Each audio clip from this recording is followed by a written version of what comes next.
All right. Well, we're going to go ahead and get started. Hopefully, some more folks will trickle in. But wanted to just say hello, everyone, and welcome to the Bentley Rare Book Museum's virtual coffee with a curator program. If this is your first time attending, I just want to extend a special welcome to you. But if you are a regular attendee, it's great that we would have you here. Thank you for making this program a part of your Wednesday each month. So today's program, very exciting, is all about Shakespeare. So I just want to start by acknowledging that this month actually marks Shakespeare's 459th birthday. And even though his actual birthday is unknown, based on his baptismal records, most scholars agree that his birthday is somewhere around April 23rd. So it's actually getting pretty close to celebrating his birthday. And then this year, his birthday is even more special because it coincides with the 400th anniversary of the publication of the first folio of Shakespeare. The first folio of Shakespeare was the first full compilation of Shakespeare's plays published by two of his friends and colleagues named John Hemming and Henry Condell. So this is a big year for Shakespeareans. But before we get further into the program, we are going to have Andrew's segment as usual. So Andrew is going to, or Andrew already has, or has his hand raised. Andrew always changes his background to a bookish place that aligns with the theme for the day. And so Andrew is going to probably not give us very many clues because it's Shakespeare Day, so it's pretty obvious what the clue is. And it's our job to guess where it is. So I already had like a guess that was, I feel like I should get the most obvious guess out of the way. I don't know if that's what you picked or not. Is it the Folger Shakespeare Library? That was my guess. That was my guess, Joy Ellen. That's it. I do have to say that the image that I Googled has red carpet and not green. Ooh. Was there? Well, I do know we just recently renovated, so possibly that could be it. I Yes. don't know. Is this the new picture or is yours the new picture? I don't know. One thing I've noticed, because whenever I've Googled the Folger a lot lately because doing research for this program, and it always says closed. So have they finished the renovations or are they still? I think they're finishing. I think they're hoping to be done like later this year, I think is the plan. Okay, great. Yeah, because I know they are kind of directing people to more of their virtual programming and whatnot. Very cool. So I have never been to the Folger. It is on my list of places to go. Hey, everyone. Fabulous, Doyle. It's fabulous. Oh, Yeah, anybody who's ever in DC, you have to go to the Folger Shakespeare Library. It's such a wonderful experience, and they do such a great job interpreting the books, and it's just really it's a wonderful, lively place. And fun plug here, the outside of the building is Georgia Bible. Oh, that's right. That's right. So we have a local connection. Yes, that's really great. So I am Andrew, as usual, he has dropped a handout in the chat telling us a bit more about the Folger Shakespeare Library. Again, and we got a reference to make sure that you go, as Tamara said, because that's something that I was in DC not a couple of years ago and just like was there for a conference and just didn't have the time to go. So that is really, really exciting. Thank you so much, Andrew. Anything else you'd like to add or? No, I believe that covers it all. Awesome. Yay. So very exciting. Yeah, that is the premier place for Shakespeare related things and especially printed materials. And I have several links that I'm going to put in the chat today from the Folger Shakespeare Library. So very excited about that. But we will now get on with the program. I'm glad to see some more folks have come in. Thank you so much for being here. And I will say everyone who has decided to join here today is in for a treat. Because as I mentioned, it's a very special year in the world of Shakespeare. It is Shakespeare's birthday month, and this is the 400th anniversary of the publication of the fourth folio. So I feel that we need to initiate today's program with something extra special. I've employed the services of two minor celebrities to act out the first few passages of the beloved Shakespearean play, Romeo and Juliet. So what better way to get us started? That's how I feel about it. The actresses, you may or may not have heard of them, but they are Lady Hamlet of Windsor, aka she also goes by Tamara Livingston sometimes, and Duchess Hamela of Wales. She occasionally goes by Maggie Thomas. So, hello, Duchess. They do not widely promote their talents, but believe me, they are internationally known. They've both been given scripts from authentic quartos of Romeo and Juliet, printed in the 16th century. And in this context, a quarto is referring to a single printing of the play. So these scripts are from the 16th century. I will follow along with them and later join in the Romeo and Juliet script from the first folio of Shakespeare. So this is going to be pretty major. Ladies, would you please begin? Lady Hamela, after you. Oh, how nice. Of course. I was going to go first, but of course. Graciously allowing you the privilege of preceding me in this play. Of course, course. Just this one time. I thank you. Two household friends alike in dignity, in fair Verona where we lay our scene. From civil broils broke into... Wait, Lady Hamela, I'm sorry. I'm so sorry to interrupt you, but... The Civil War made... No, stop. Friends? I mean, frenemies, maybe. Certainly not friends. I mean... alike in dignity? What? No, but... What's wrong? No. This is completely wrong. Your text is completely wrong. What's wrong? Your text. You're reading from the wrong text. Please, may I continue with the correct version of this? It is two households, both alike in dignity. No friends. Friends, frenemies, enemies, nothing like that. In fair Verona, where we lay our scene, from ancient grudge, break to new mutiny. Lady Hamela, you must have lost the correct text, and I don't know what you did, or maybe you're improvising. I don't know. This is the original. This is the 1597 original version. Lady Hamela, how many years have we been doing this? What version is that? This is the correct version. Google. I'm looking it up right now. Not Lady Hamela, please. I know. Okay. I've done this. I think I need to apologize to everyone. I'm sorry. We didn't have as much time to practice as we should have. I practiced. Well, I don't know what she calls practicing. I am very embarrassed. I'm in charge of this program, and I can't believe, but both of my actresses are wrong. Both of them are wrong. I have the script from the first folio of Shakespeare, and guess what? What you all were reading, the prologues, there is no prologue. But mine's the original. Mine's the authoritative one. First folio, that's the one that you're going to find on auctions, right? That's the one that everyone wants. My career's over. So what are we going to do? Can we pose it to the audience? Who's right? Is it the 1597 quarto that Maggie read? Is it the 1599 quarto that Tamara, Lady Hamlet, read?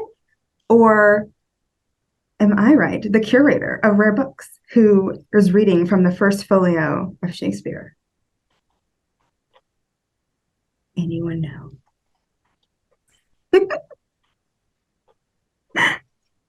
I think we should just vote, and then whoever gets the most votes wins. Perfect. Who votes for 1597 quarto? Raise your hand. 1597. Duchess Hamela. Who votes for 1599 quarto? That, let's see. Let's see. Lady Hamlet. Okay. And then, True. Who votes for first folio Shakespeare? Traitors. Traitors, all of you. I win. Yay. So now that we've settled that, I think we can actually talk about this. But first, a round of applause for Lady Hamet and Duchess Hamella. Yay. So as you all saw, that was a lot, which was awesome. Thank you, Tamara and Maggie, for being in character so well. I loved it. As you all can see, the skit is quite silly, but we love it because it debunks some assumptions about Shakespeare and challenges this vision that we might have about Shakespeare sitting at a desk with an inkwell and a quill pen and writing each incredible play in one fell swoop and then signing his name off on it. That's just not how it was. So what of this confusion with the quarto versions and then the first folio not having the prologue? For those of you who have read Romeo and Juliet, maybe it was a long time ago when you read it, maybe you've seen the movie or a play. It actually acted out at the Shakespeare Tavern or something like that. When you see Romeo and Juliet or read it, you probably have read or heard the prologue. That's normal. But the prologue that Maggie read was from the 1597 quarto. That was the first ever printed version of Romeo and Juliet. And the prologue that Maggie read, if you remember the play, it's like that sounds a little bit right, but it doesn't sound like the one that maybe you've heard recently. Now, another printed version of Romeo and Juliet came out in 1599. And that was in a quarto format, so a single printing of the play, and that's what Tamara read. And at one point, the 1597 quarto was considered a foul quarto. Sorry, Maggie, but it was considered the bad one, perhaps because it was reflective of an acting version of the play that took place outside of London, but it wasn't just that prologue that was the problem. The 1597 quarto was a shorter version of the play. The 1599 quarto goes with the version of the play that was more robust, and so that was considered the good one. However, this is pretty much all speculative. What we do know is that Shakespeare's plays were living, evolving works that changed as they were performed. And we also must keep in mind that, the folios, I was over here like, oh yeah, the folios, but the folios are considered more authoritative, but they were published after Shakespeare's lifetime. He was not around to put his stamp of approval on them. And I don't know that there's really a scholarly consensus on why John Hemming and Henry Condell chose not to include the prologues in the folios. So, or at least in the first folio.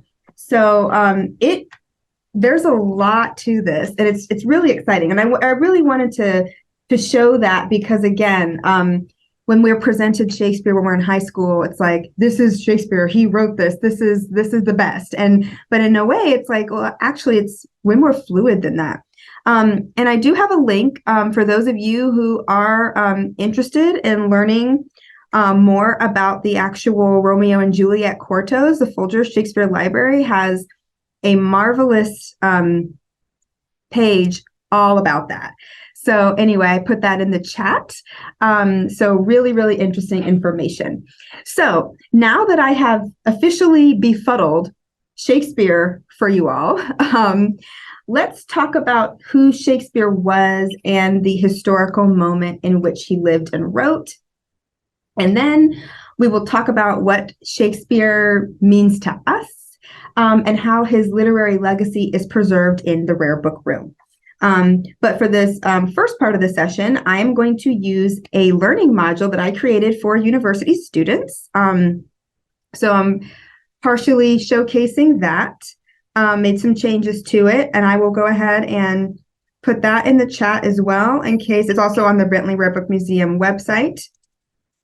So we're going to use that to kind of understand first who Shakespeare was. So in just a second, I am going to go ahead and share my screen so we can get to know Shakespeare a little bit, or as my 10th grade English teacher used to call him, Big Daddy Shakes. So we will, let's see, here we go.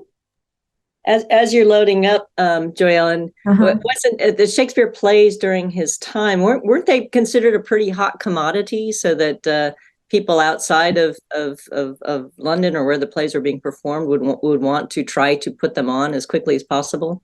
Absolutely. I believe there were, and that's one of the reasons why I think that the 1597 quarto was people may have thought it was like it was plagiarized or whatnot. Like it wasn't, the real one. It was like someone had copied it down at a play or while they were seeing the performance and kind of put together this makeshift text. So that is definitely, absolutely, that's something that has been talked about and circulated. So what you all are probably seeing, I really want to try to expand it. In other news, I'm going to start calling him Big Daddy Shakes as well. Oh yeah, you should. I'm going to just quickly change I really want to try to make it, you all can see this. I hate that you're seeing my tab up there, but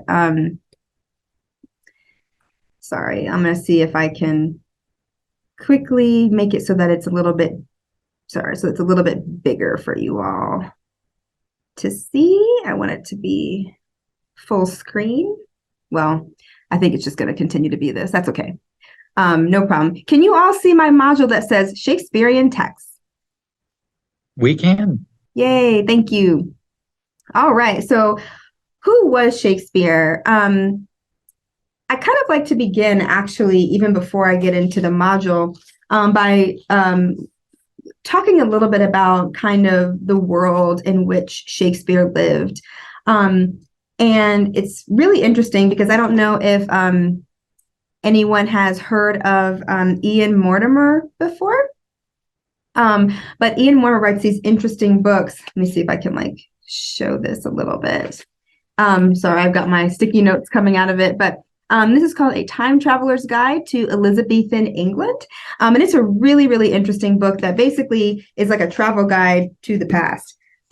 So I'm going to read a little bit from this book so we can understand exactly, or not exactly, but as close as we possibly can, maybe what the types of sounds and smells and sights that we would have experienced if we were in Shakespeare's day.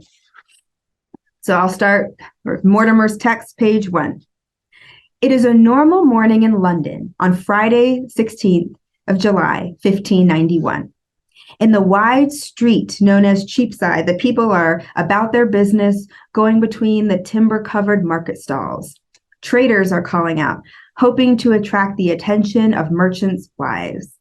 Travelers and gentlemen are walking along the recently repaired pavements of the street, going in and out of the goldsmiths' and moneylenders' shops.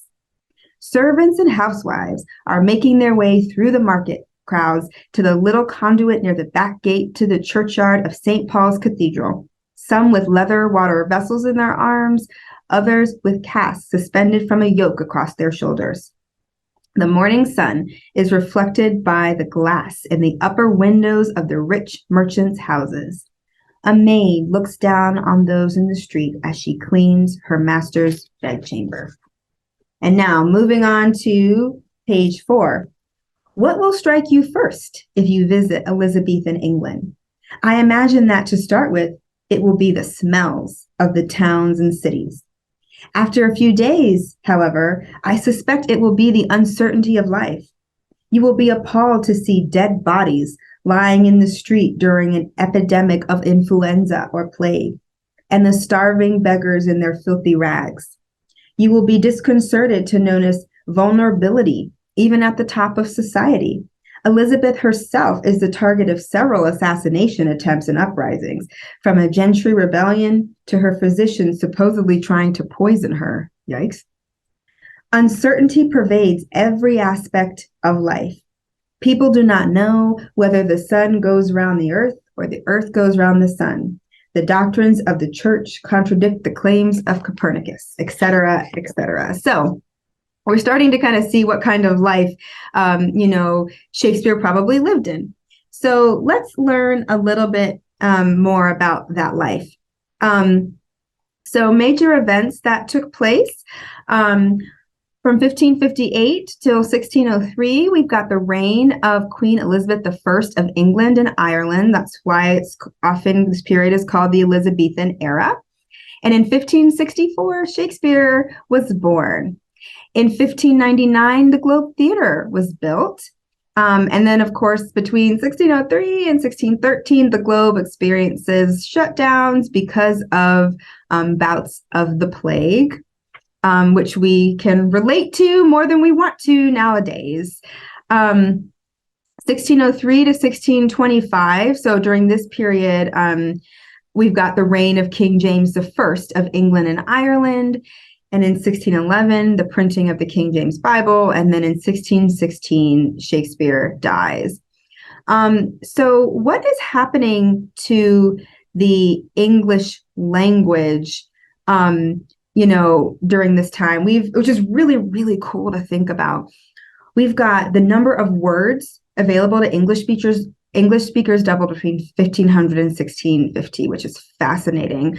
And I think we can kind of see some of that reflected in Shakespeare's writing, some words that you just are like, huh? And nowadays, just seeing that, the richness of the English language is increasing. Though there is little standardization, at least not as much as we're used to now. Orthography as well, spelling was not, standardized either.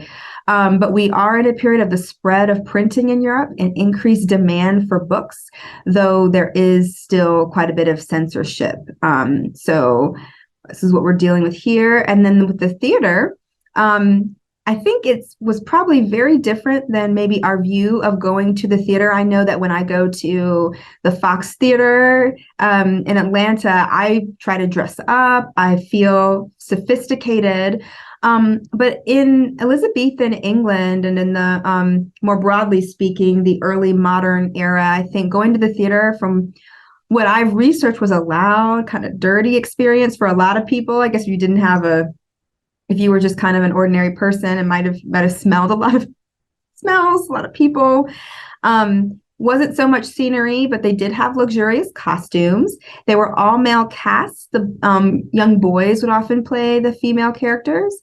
There was a lot of socialization, entertainment. And then, it's interesting to think how Shakespeare was viewed. Nowadays, he's, close to being deified. But at that time, he was definitely a well-known and respected playwright. So this is kind of the world that Shakespeare is living in. And yes, Tamara, the prologue, I love the italic font as well. It's just lovely.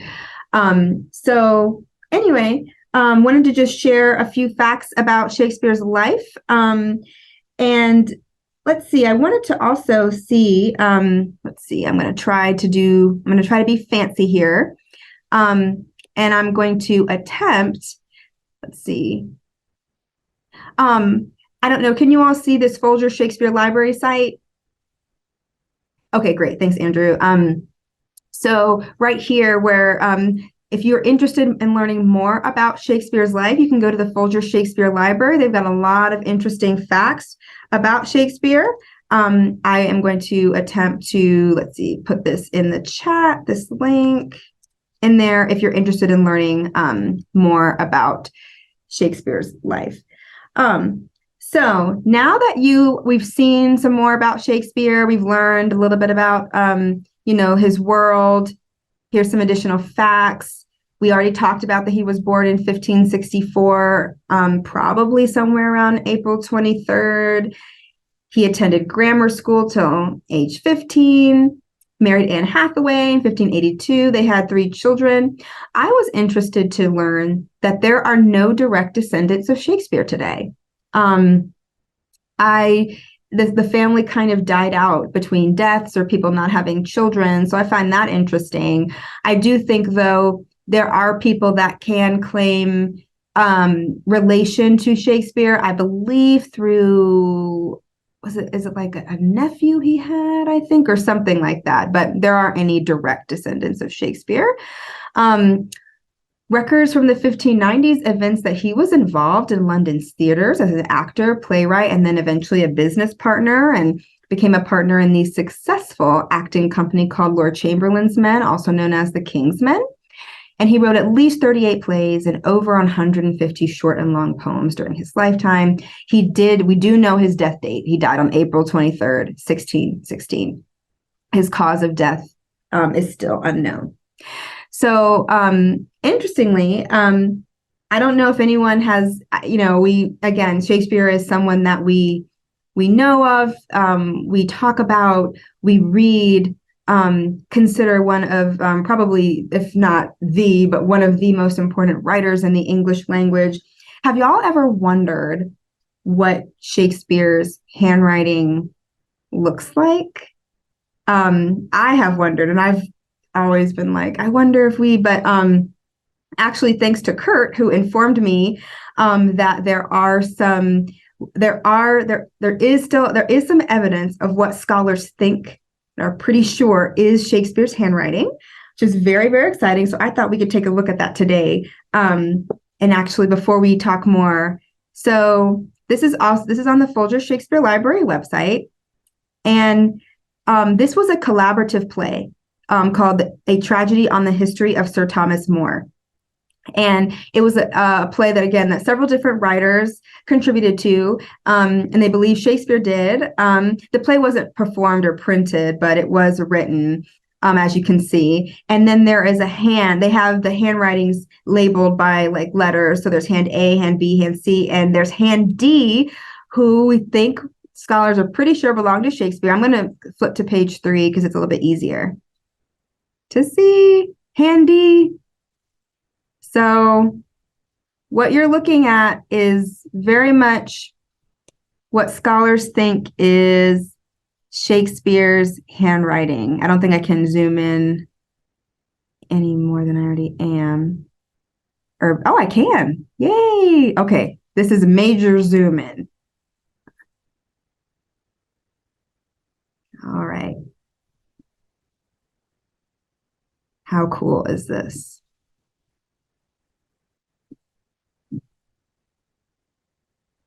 So you are very likely looking at Shakespeare's handwriting. Very cool. Anyway, wanted to just show this. Kurt says, so legible. I know, right? What kind of paper would that have been? Let's see. I'm thinking it looks like definitely, of course, handmade paper, probably made from some kind of rag, I would think. I feel like I can even see some of the paper. I think this is, unless my eyes are deceiving me, but this awesome zoom in, I think I'm seeing some slight paper fibers in there. Some fibers. Because it's such a great zoom. I don't think that's the ink what I'm looking at over here. Anyway, this is so cool. So anyway, wanted to just share some of that, because I just think I wish someone I didn't know that we even had what we thought was Shakespeare's handwriting. I mean, that was so cool. So anyway, wanted to share that. I actually will go ahead and add this link in the chat as well. This is from also from the Folger, but it's called Shakespeare Documented. It's kind of a special project. I'll put a link to that in there. So now that I feel that our Shakespeare connection has been even more inspired, I kind of want to ask, who is Shakespeare to you? When did you meet him? And by meeting him, when did you first encounter his work? Was it in high school? Was it in college? Do you like Shakespeare's work? What's your favorite play? Are there some famous lines or not so famous lines from Shakespeare that you'd like to read? Any of those questions, any of those prompts, I'd love to hear from you all. I feel like most people have a Shakespeare story or a memory. Tamara, the high school, the plays. Romeo and Juliet was the first one that we read in 9th grade. I don't know if anyone else read that one, but feel free to unmute yourself or to just or put in the chat, either one. Love to hear from you all. This is Ellen. Hey. I just think it's interesting, Joy. You mentioned Romeo and Juliet in the 9th grade, and that's exactly what I had. That would have been, I guess, about 1976, 77 is when, and I still remember my teacher's name, Mrs. Rigsby. And she just had a way of making Shakespeare so exciting to these, 14-year-olds. And I still remember her for that, for bringing it to life, because when you first start reading it, you feel like, what? But she just had a way, and we really loved it. So I will always remember her. She's not with us anymore, but just a great lady. And I appreciate such a great teacher. That's amazing that you still remember the teacher and how she, so that was the first time you read Shakespeare. Yes. Right? Yeah. That was the first time. And, felt like I couldn't understand it, but she helped you understand it and bring it to life. It was great. Yeah. I find that interesting because I think that it's really important to give credit to those teachers or those professors that really introduced you to Shakespeare, because I feel like it can go the other way. I feel like sometimes if you don't have a teacher who can excite you and you just leaves you lost, it can turn you off to Shakespeare for a really long time. But if the opposite takes place and they help you fall in love with his language, it's marvelous. I love that. And thank you so much. Thank you, Mom, for saying that. So we're getting such awesome feedback in the chat as well. Christian said in middle school they read some of the play. That's interesting. I didn't know that y'all didn't. We didn't read it until high school, but then reread some in high school. Awesome. Bill read Midsummer Night's Dream in 8th grade, 1974. That's wonderful. That's exciting. And of course, Bill is in the Shakespeare class with Dr. Cynthia Bowers, which is exciting. I'm going to see Dr. Bowers and her students next week. They're going to come to the Rare Book Room and see our collections. Andrew, you said in lit class you read Romance for homework. Oh, and performed different scenes. Wow. Yeah, so for like 4 weeks at a time, we'd perform a scene from Romeo and Juliet, and I would volunteer or get drafted for different bit parts. Mm-hmm. And no matter what scene we were doing, whatever character ended up as, always the one that died consistently for several weeks on end. Oh, Andrew, I guess that just means, well, I guess maybe you should be, I feel like maybe you should actually be complimented because, a lot of Shakespeare's most famous characters die. So, hey, the life of an actor. What are you going to do? Tamara finally, said it. Found the language incredibly difficult to understand as a high schooler. And I think that's probably, I think most of us, I remember it was kind of one of those things where everyone was like, so we're supposed to like, you kind of you do your homework reading and then you just wait for your teacher to tell you what happened the next day in class. Yeah. But the sonnets, yes, the sonnets. They are, again, with Tamara being a music person, I completely understand. They have a musicality to them. Morgan says 8th grade in an elective class, read multiple excerpts from Shakespeare and also read Twelfth Night. Oh, very, very nice. Yes, that's one. I think, we read Twelfth Night in high school as well. I still have my copy actually from high school. Very cool. So this is awesome. I knew everyone would have like a Shakespeare memory of some sort. I love it. Okay, so does anyone have an excerpt? And if you need some time to find it, that's fine. Does anyone have an excerpt from a play or a sonnet or a few lines from a sonnet or a poem that anyone wants to read? Anything that really is like your thing, your favorite lines of Shakespeare? I have one. I'm trying to just get to the right part of it. So once I do that, I have found it. Anyone want to volunteer? If not, I will happily do it. It's short, but the we must now cry havoc and wet sweat for dogs of war from Julius Caesar. I have used just many times in normal conversation. It's great. I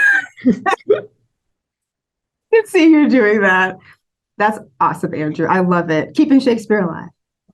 Yay. I'm happy to read my little bit of horse poem. As a teenage girl, I love horses, like most teenage girls.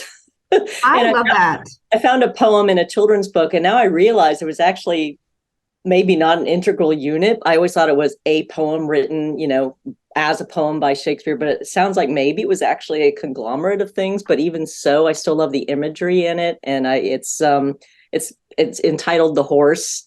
I will not change my horse with any that treads. When I bestride him, I soar. I am a hawk. He trots the air. The earth sings when he touches it. The barest horn of his hoof is more musical than the pipe of Hermes. He's of the color of nutmeg and of the heat of the ginger. He is pure air and fire, and the dull elements of earth and water never appear in him. But only in patient stillness his rider mounts him. It is the prince of palfreys. His neigh is like the bidding of a monarch, and his countenance enforces homage. Beautiful. I love that. And I love that you kind of encountered it even before you realized this was, I love it. Beautiful. And I don't think I even remembered ever reading that. So when you sent it to me last week, I was like, whoa, this is so great. So beautiful. Bill Marks added several, all that glitters is not gold, a pound of flesh, methinks the lady doth complain too much. I'm pretty sure I may have it in my, no, what I have, I don't know, Maggie, maybe you got it for me.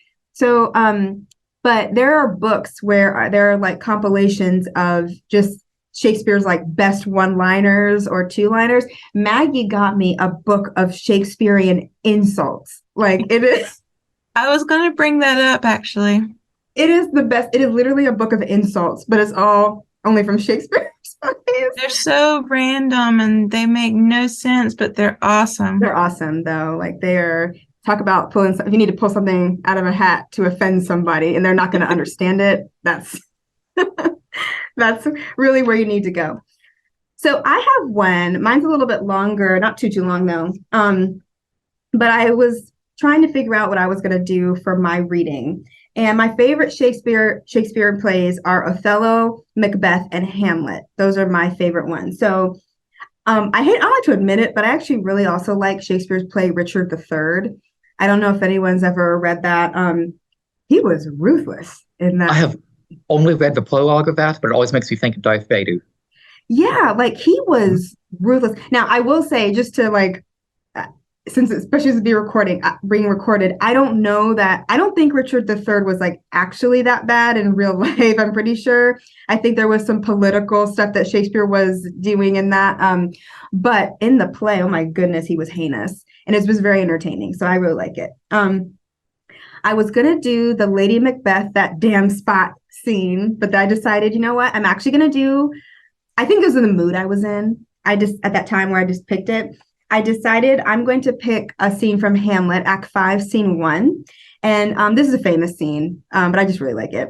It's a scene where Hamlet and Horatio are in the graveyard with kind of that churlish gravedigger who is kind of haphazardly doing his job, flinging skulls around.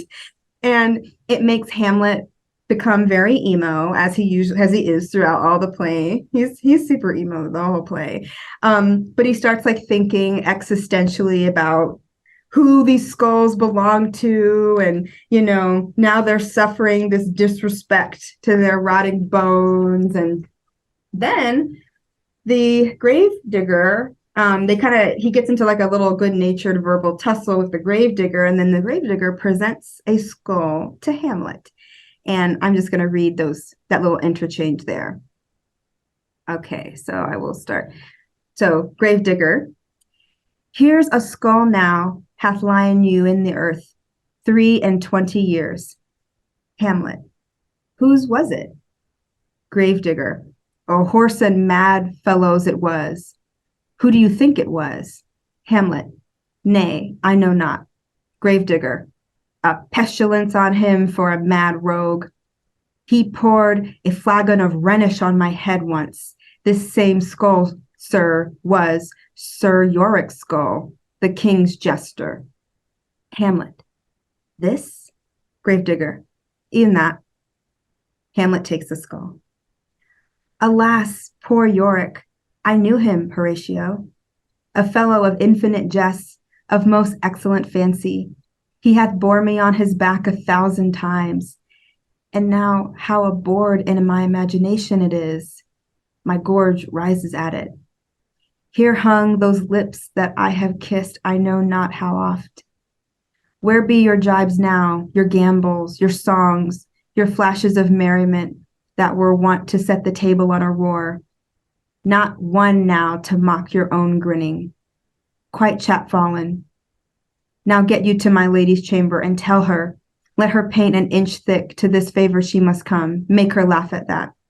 And then it goes on. But anyway, I really like that because I feel like it's kind of like, I think that interchange there exposes the dichotomy, kind of the irony of like, you know, our lives that we live and then what we all eventually will become, which is kind of depressing. But I think it's just really beautiful. And then it's also really foreshadowing. I mean, we literally have like Hamlet like standing in a graveyard holding a skull. So not a great sign of things to come for Hamlet. But so I find that passage, have always loved that one.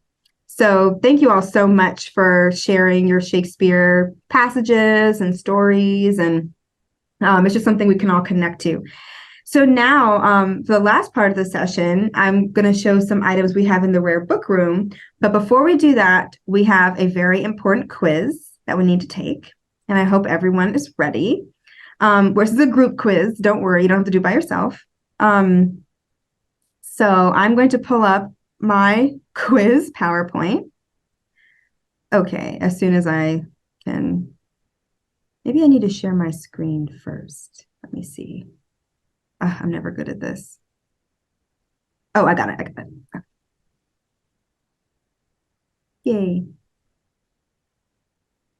Okay. So hopefully everybody can see my awesome. Thanks, Andrew. Perfect. Okay.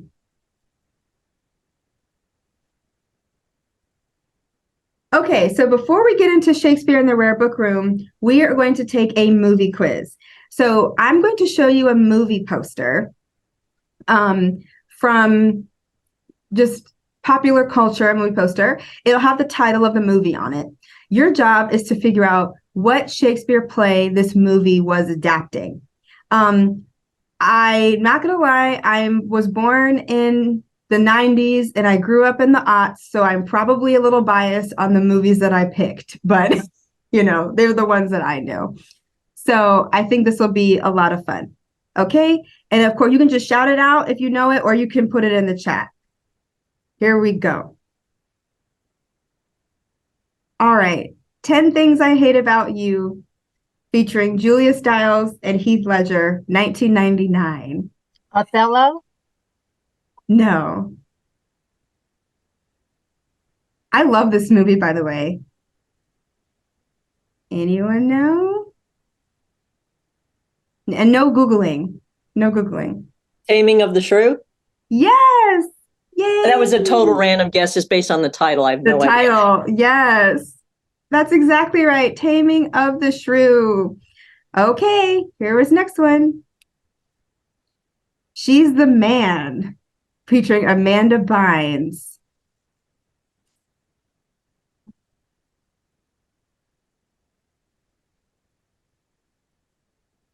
This one came out in 2006, I think, which is like, it's so funny because this is when I was right in high school. So this is how I remember it, like looking cool to dress. It was just this. That's not Midsummer Night's Dream, is it? It's, Morgan got it, 12th Night. 12th Night, okay. Yeah, but as you can probably tell, it is one of the plays that's kind of all over the place. So let's see. There we go. So 12th Night. Okay, next one. The Lion King. I know this one. It's Hamlet, isn't it? Yes. There we go. Hamlet. Yay. Awesome. And yes, Kurt had that in the chat as well. Yay. Okay. Next one. This one, Deliver Us from Eva. Again, that I've seen this movie.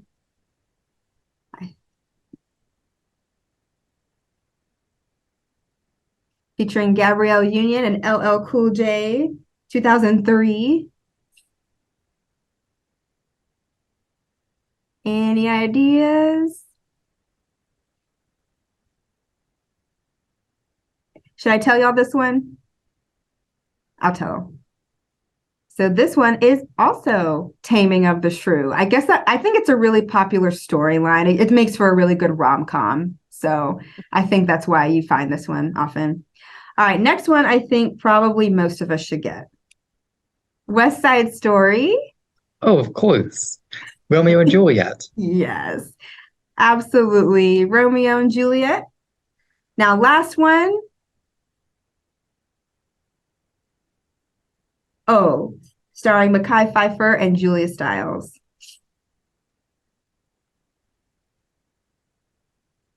Othello.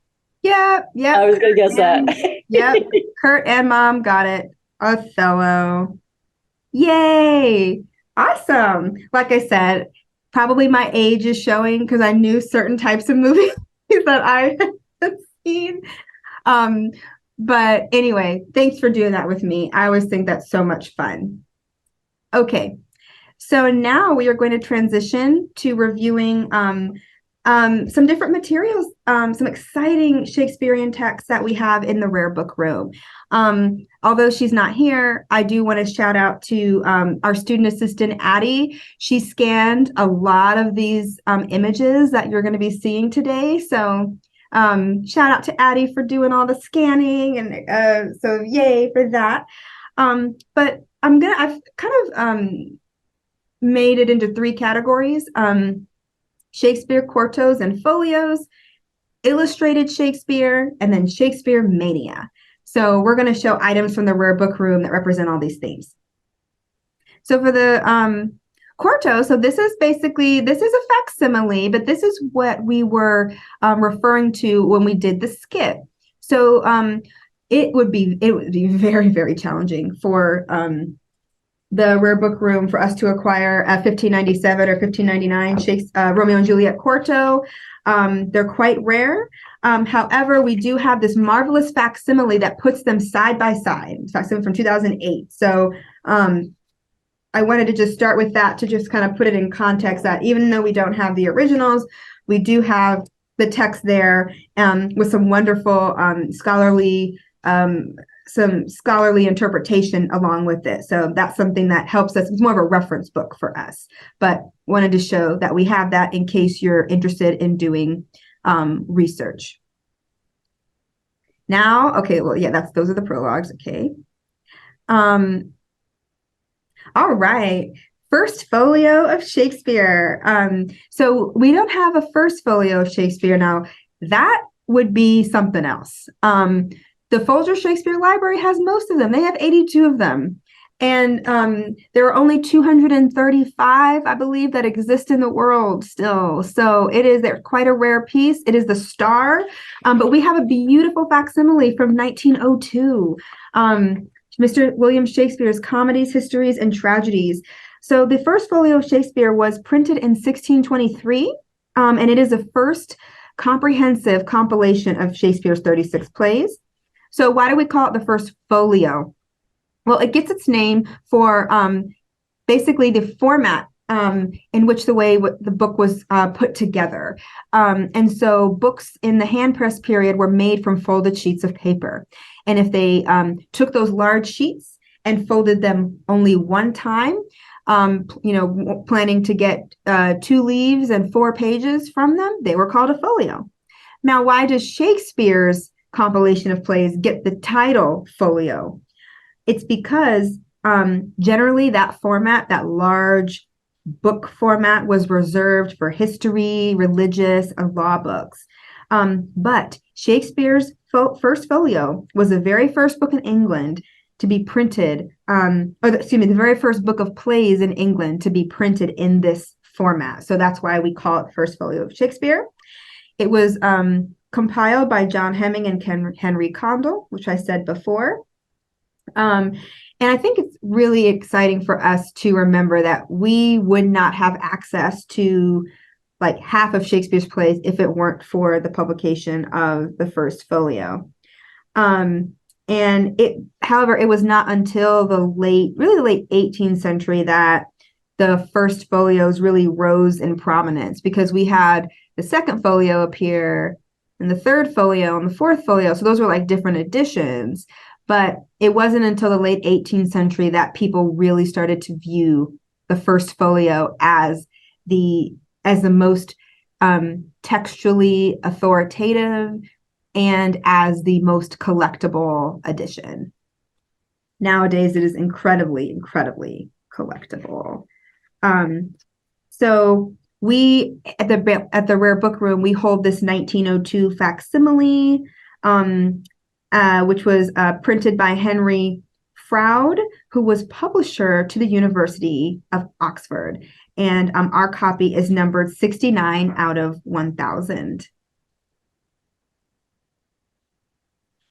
Now, the Second Folio of Shakespeare, we do have authentic excerpts of the Second Folio of Shakespeare, which was printed in 1632. So consider it like the second edition of the First Folio. It was published 9 years after the First Folio debuted in England. So in the Rare Book Room, we have 3 excerpts, but they're not random. The leaves are numbered with their signature marks, AA through NN3.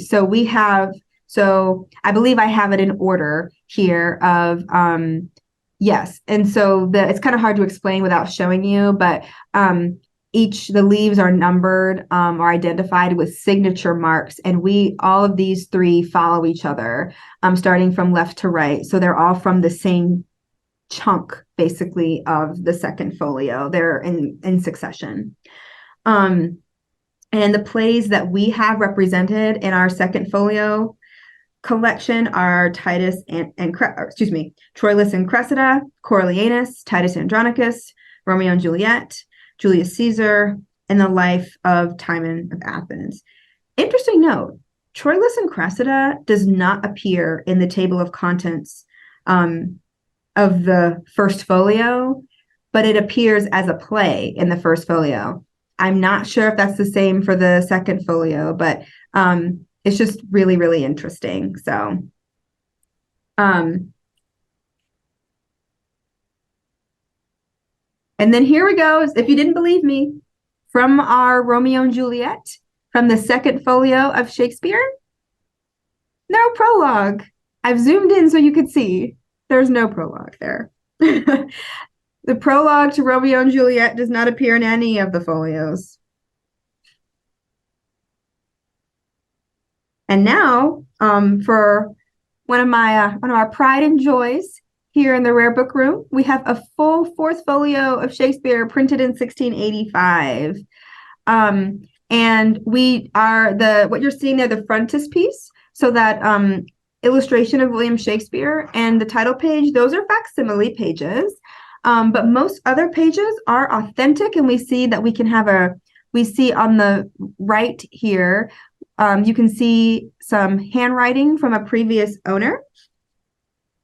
Additionally, we have what you might call a sophisticated copy, because our copy has a few pages that are actually printed on 20th century, late 19th, early 20th century paper, because this copy was likely rebound, or what we know it was rebound. We just don't know if it was a late 18th century or early 20th, probably early 20th.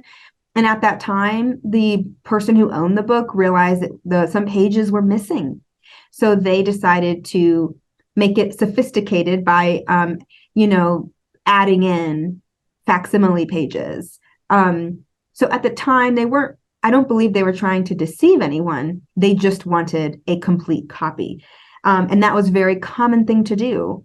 of prized works like Shakespeare's Fourth Folio. So that's why there's an actual name for it. It's called a sophisticated copy.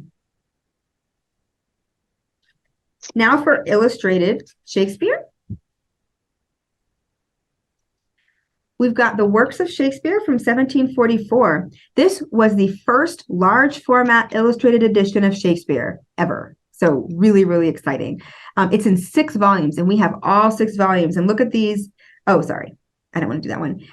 But it has these kinds of illustrations here. These are, I believe these are, I thought they were engravings, but then I realized that I believe they are etchings. But the illustrations were drawn by Francis Hayman using ink and then etched by Hubert Francois Gravelot. So really, really interesting. And then also it was edited by Sir Thomas Hanmer.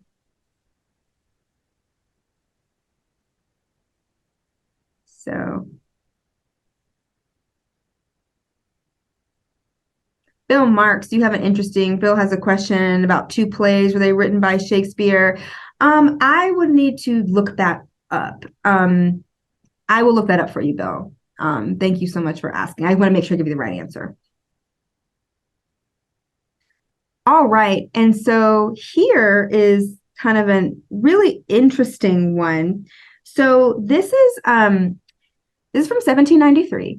And this is an assemblage of portraits and views adapted to the whole series of Shakespeare's historical drama. So what this is someone went and created, so this book is basically a compilation of 147 engraved portraits, and all of these people share some connection to Shakespeare, either as a historical character in one of his plays or as an editor of his works. So this is another way that Shakespeare was illustrated. The people that he depicted in his plays are actually illustrated in this very large format book. The book is very big. It's like 42 by 26 centimeters.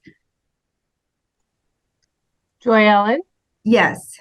Just a quick observation I had on the slide you had before. Mm-hmm. I was just noticing sometimes there's no E on the end of Shakespeare's name. Is that just English spelling versus American, or?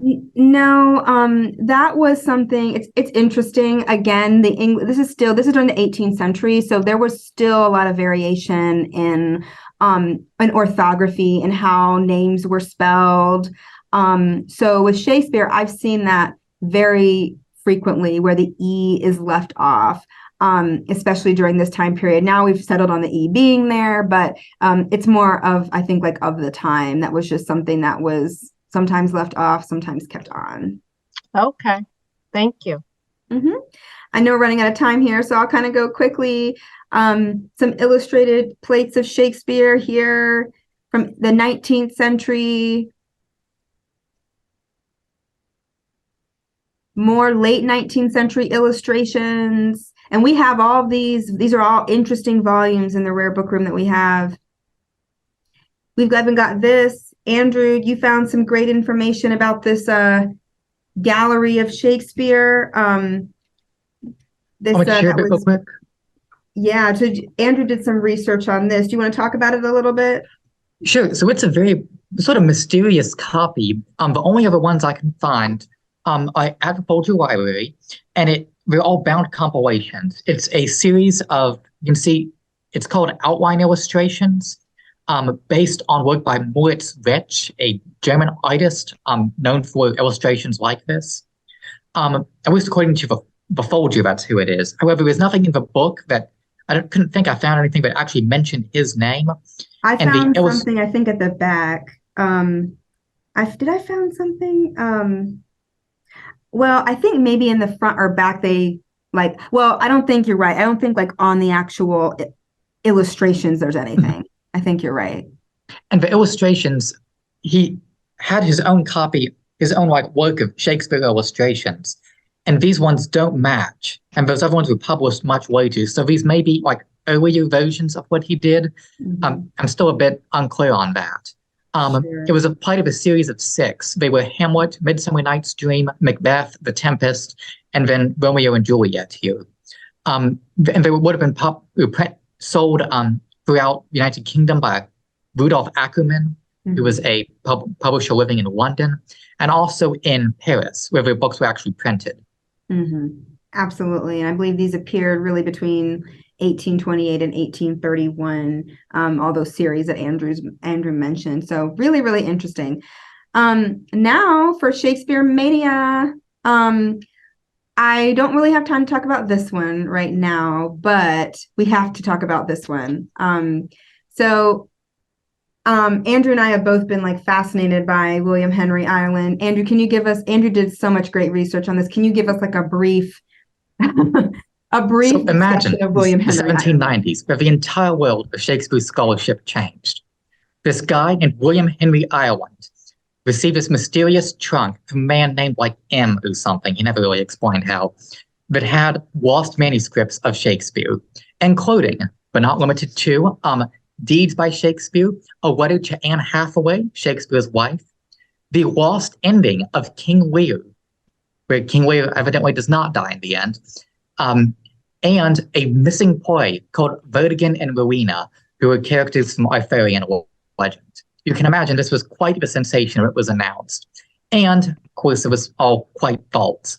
No one knows exactly where William Henry Ireland got his idea to come up with this. However, he certainly made it up. And in fact, he admitted as much so in this book called The Confessions of William Henry Ireland.